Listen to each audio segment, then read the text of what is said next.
at some point, we're all going to experience some sugar cravings. Okay, so, but if we can then understand our triggers or understand why we're craving it and then understand our triggers, then we're more likely to be able then to control the actual cravings and therefore then feel so much more empowered.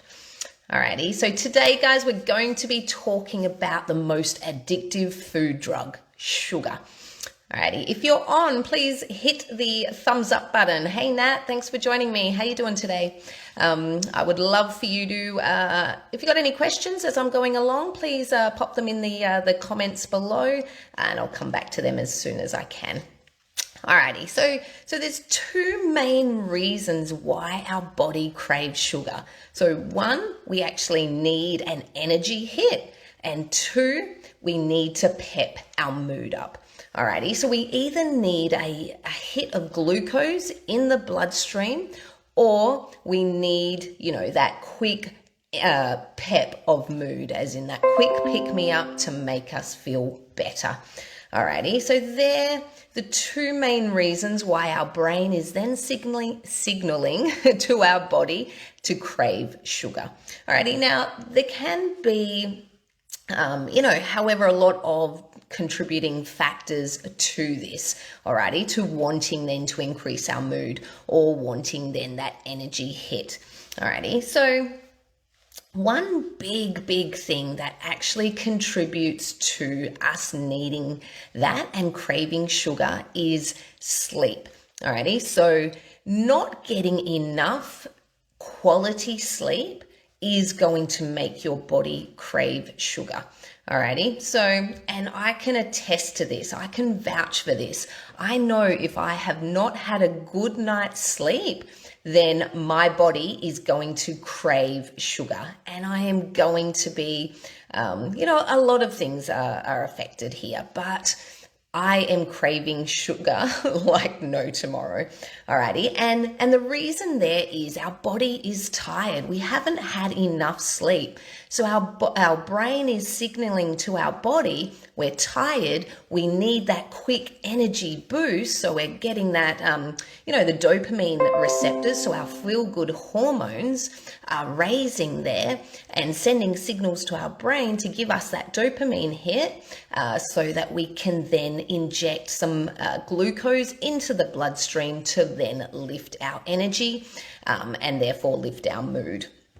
Alrighty, so we get that quick boost of energy. Now, what this does at the same time, it's actually a stress on our body. Us wanting to, our body sending those signals to actually crave sugar, that is a stress on our body. So our cortisol levels, the stress hormone, is then increased in that sense.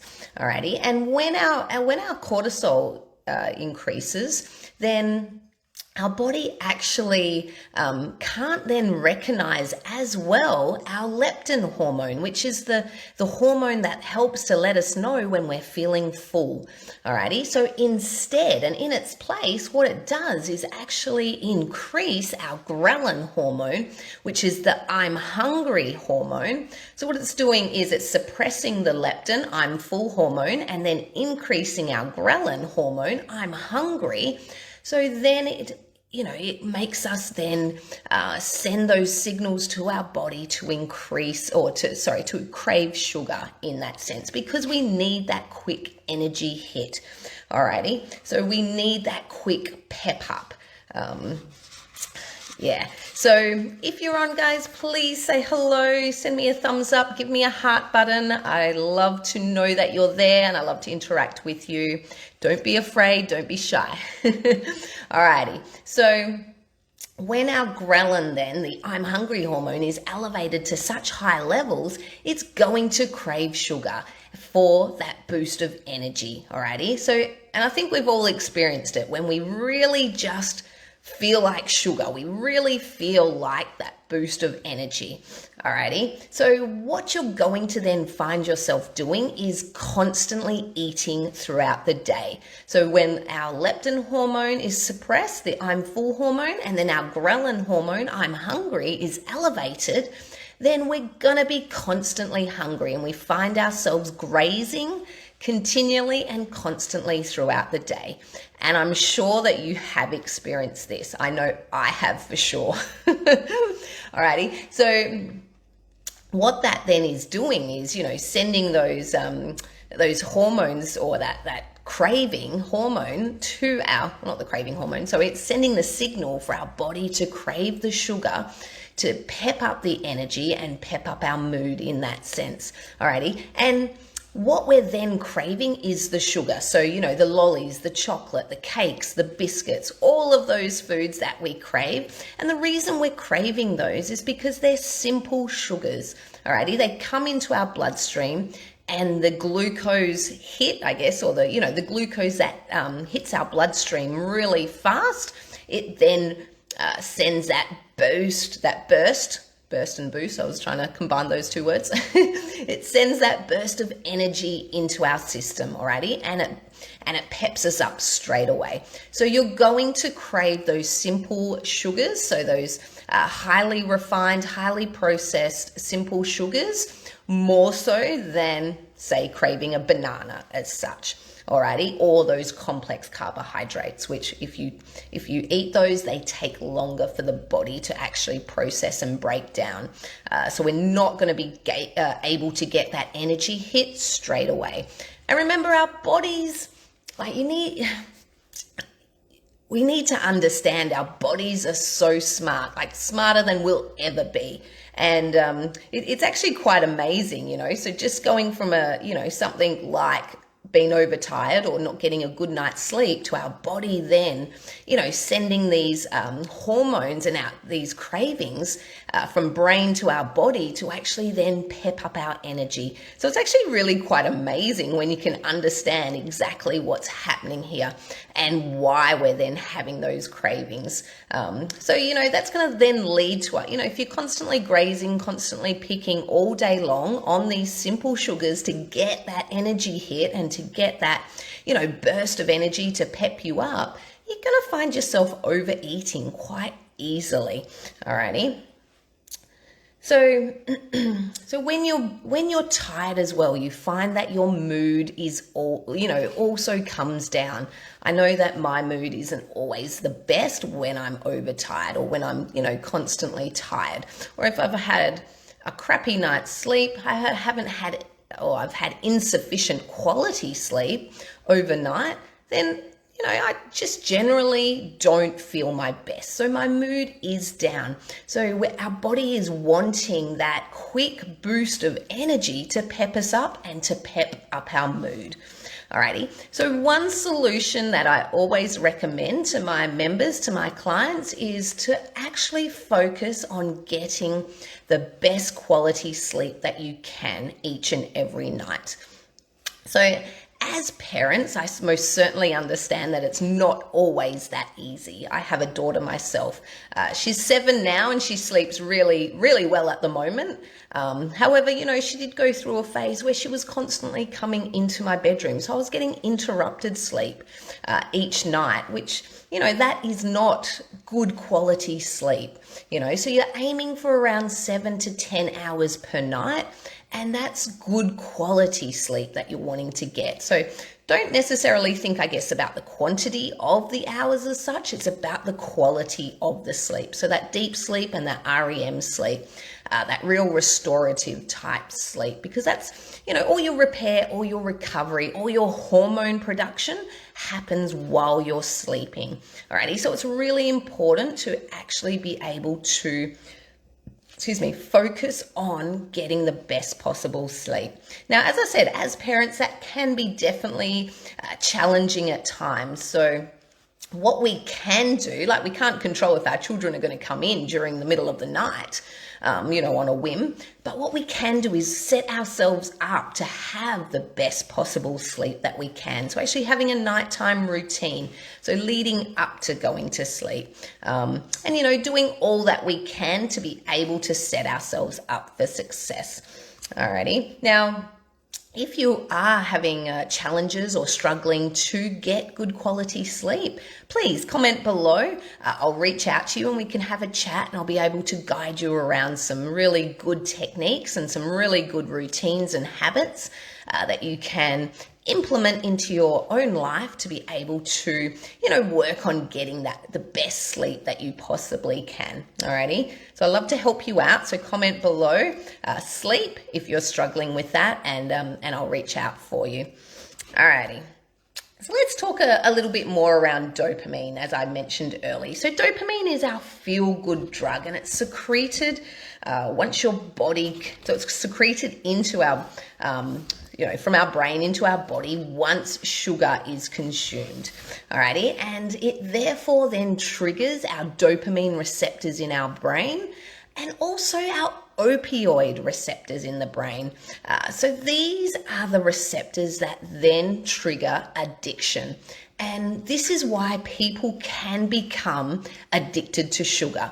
So the opioid receptors are the same receptors that are actually triggered, with any addiction, cocaine, drugs, alcohol, cigarettes, what else, gambling as such, those dopamine and those opioid receptors that are triggered each time that you have one of these products, sugar or anything like that, the dopamine is then secreted into our bloodstream, and it gives us that, that feel good. So it's our feel good hormone. It's those good feelings that we feel.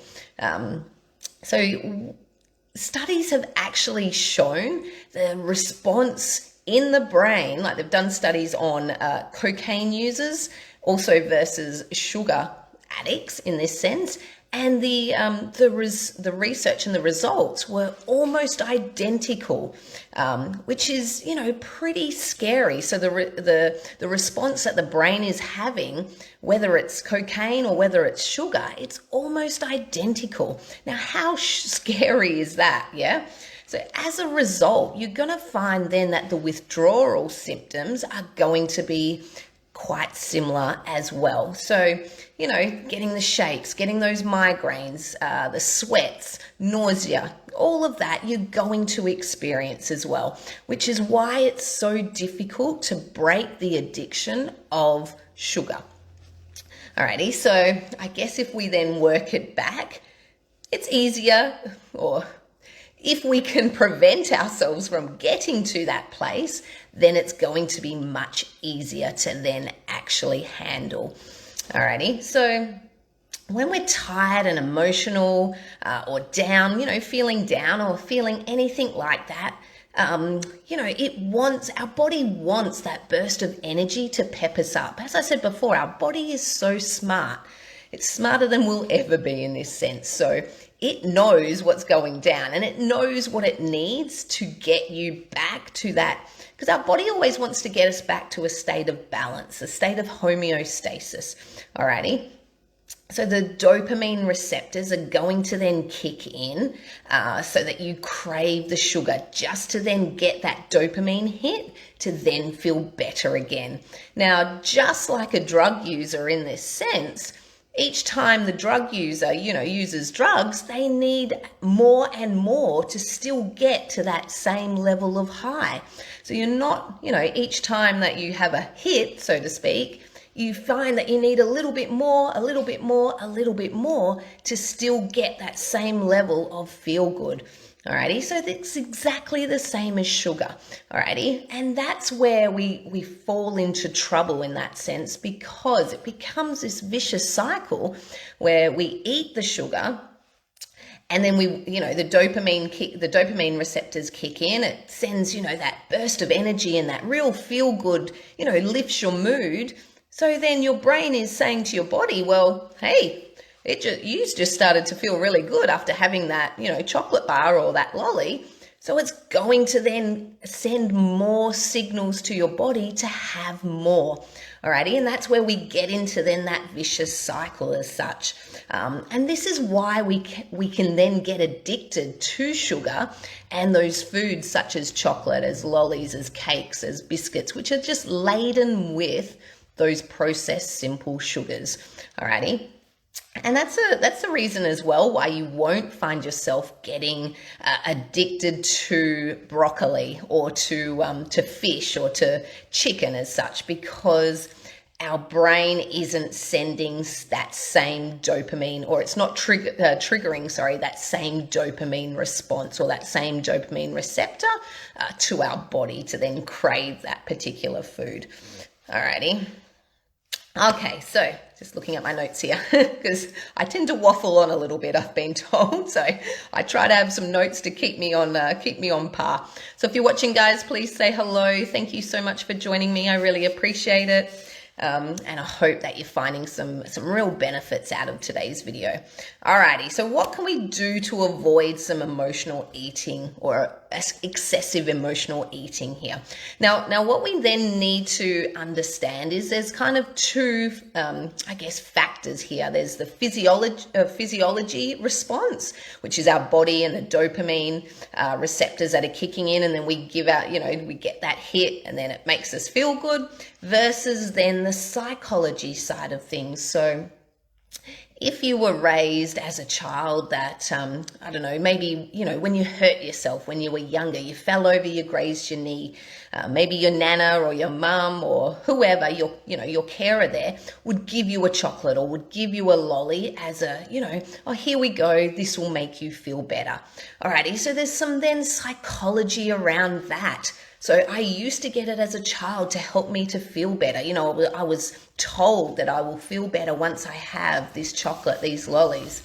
Alrighty, so then there's that psychology, which then follows through into us as we're then growing into adults. We then believe that, we still need those foods to help us to feel better. Alrighty, and it's always those sugary foods, those foods that are going to give us then that high, that dopamine hit. Alrighty, so it's then the sugar that kicks in, peps up your energy, peps up your mood, makes you feel good, which then in turn wants you to have more. Our brain is then signaling to our body, we need more. Alrighty, so now that we kind of got the physiology side sorted as to what's going on and had a little bit of a look around the psychology side, because, there can be a lot of emotional factors that are happening there when it comes to the psychology side. And, and that's something that we all deal with and go through. Alrighty, so if you need any support or need anyone to listen in that regard, also reach out. I'm here to help. Now, let's look at some ways that we can actually prevent this. I'm all about then offering solutions to help empower you to be able to move through this rather than, continue to struggle and continue to experience challenges. So let's find some alternative ways then to actually boost our energy. Because remember, we talked about the physiology side where the dopamine kicks in and our body then craves sugar. So the receptors are kicking in. So if we actually look at ways of boosting our serotonin hormone, so another hormone that's a feel-good hormone for us, that is going to help us, because it effectively does the exact same thing that the dopamine hormone does as well. So think about things like laughter and connectivity. So connecting with friends, with family that you love, give someone a call, share a joke, have a good laugh with somebody. And that's going to build the relationship you have with them as well. So it's a win-win situation. Go watch a comedy movie, something that just gets you laughing. So that's boosting then that serotonin within you. Alrighty. Now, another way that we can boost our serotonin hormone levels is going for a walk in the sun. Now, I know the weather's a little bit all over the place at the moment. However, we are still getting the UV rays through, overcast days. Alrighty. You just need to probably be out a little bit longer, alrighty? And then as much skin as we actually can have exposed, the more UV rays we're going to then, receive into our biggest cell on our body, our skin, which is then going to boost those serotonin levels, alrighty? And the production, it's going to increase the production of serotonin. So good quality sleep is another way to increase serotonin. So we've touched on sleep already and actually focusing on getting good quality sleep. So getting good quality sleep is going to increase the body's ability to be able to produce, or the production of, serotonin and melatonin. So they're two really important hormones that are going to then promote our sleep. Alrighty, so and then improve our sleep cycles as well. So actually being able to get into that REM sleep and get into that good, like the deep sleep, so the good quality sleep, the restorative sleep. Alrighty, so exercise. Exercise is another way that we can increase our serotonin levels. And it doesn't need to necessarily be like a prescribed exercise session as such, but just getting outside, going for a walk, going swimming, doing anything that you actually enjoy, even if it's, I just said what you enjoy, but then I'm going to go into vacuuming here. Hey, some people like vacuuming, and I don't mind it too much. The point here is you're getting moving. So the more that you're moving your body around, the more your body is then producing that serotonin hormone within you. Alrighty, so they're those feel-good hormones. Alrighty, so it's going to make you feel good. The more you move, the better that you're going to feel, compared to whether you're someone who's just quite sedentary, as in, if you've got a sedentary, like an office job where you sit down for most of the day, and then if you're coming home and then sitting on the couch, that's more of a sedentary lifestyle. So you're not really moving around a lot. So you're not giving your body the chance to actually increase or improve those serotonin hormone levels. Alrighty, and so the more you move, the more you increase the serotonin, and then the less that you actually crave sugar. Hey Anita, nice to see you. Alrighty, another one here. So eat good quality fats. Alrighty, so we're looking at ways to prevent these sugar cravings. So we've been talking about hormones, the whole talk here.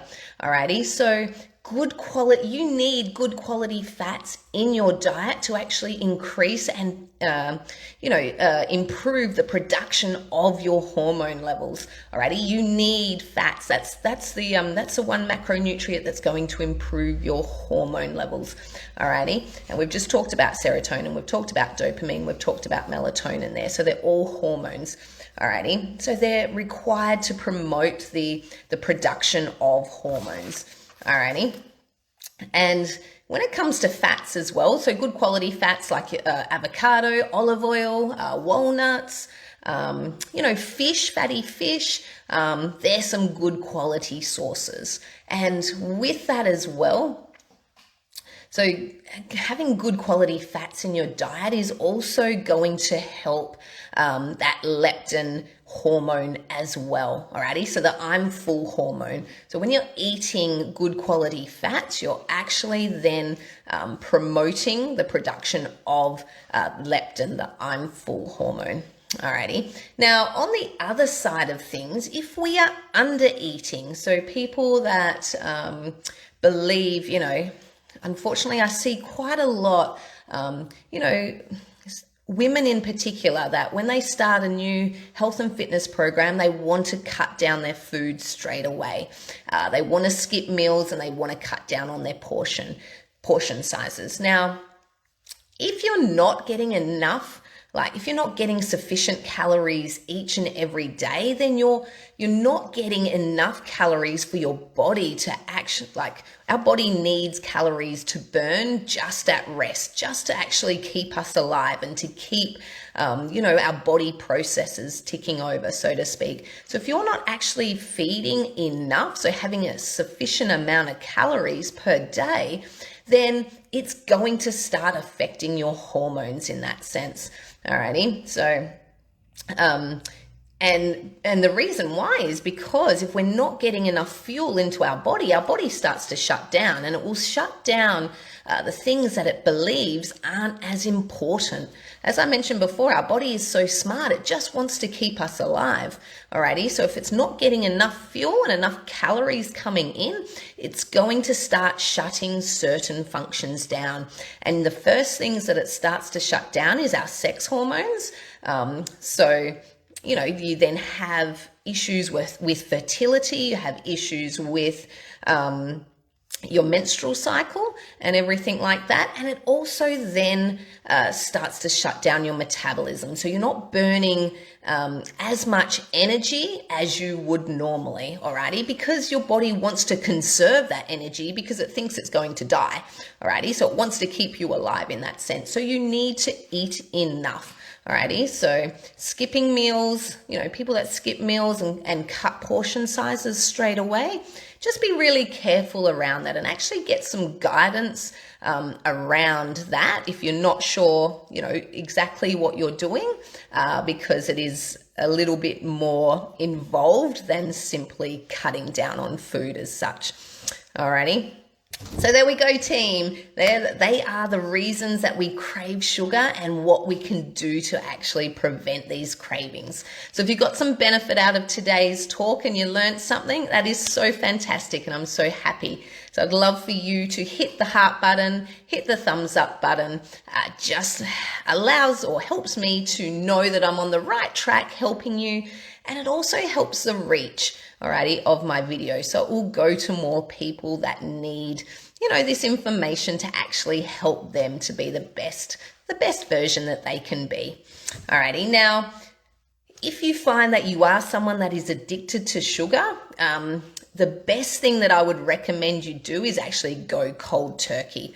Alrighty, and I know that sounds, I can't do that. However, it's actually going to be easier to do it this way as opposed to cutting down and like reducing your sugar intake a little bit at a time. Just in my own experience, clients or members and even myself, if I've gone cold turkey over, I'll just cut down a little bit today, I'll just cut down a little bit tomorrow, I've been more successful if I'm able to go cold turkey for up to 21 days. I'm more likely then to kick that habit and be able to get through and get past then the sugar cravings. Alrighty, so if you need some support with that, please reach out. I'm here to help. Alrighty, guys, I hope you found that beneficial. I hope you have the best day. Alrighty, I'll see you next week. Bye.